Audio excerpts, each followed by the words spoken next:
भुवनेश्वर उच्च माध्यमिक शिक्षा परिषदर 43तम प्रतिष्ठा दिवस आज परिषद मुख्य कार्यालय ठारे महासमारोह पालित हो अवसर में विद्यालय और गणशिक्षा मंत्री श्री नित्यानंद गंड जोगदे कही शिक्षा ही समृद्ध भारतर मानदंड अटे।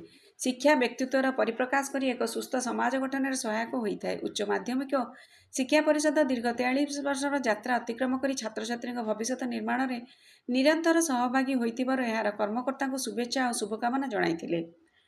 प्रतिष्ठा दिवस उत्सव में मान्यवर मंत्री श्री नित्यानंद गंड और अन्य विशिष्ट अतिथि द्वारा स्मरणिका प्रज्ञा एनएसएस वार्षिक विवरणी पुस्तिका उन्मोचन करा परे परे एसजीएफआई जातीय क्रीड़ा प्रतियोगिता रे सफल होइतिबा क्रीड़ाविद को संबर्धित करा एवं शेष में परिषद कर्मचारी द्वारा सामाजिक नाटक गुरु दक्षिणा परिवेषण करा।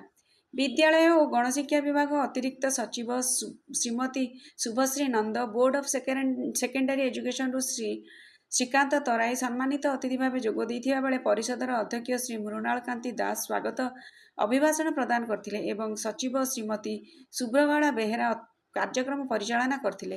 कार्यक्रम में बहु संख्यक छात्र छात्री बुद्धिजीवी परिषदर कर्मकर्ता आदि जोग देथिले। समृद्ध ओडिशार रजत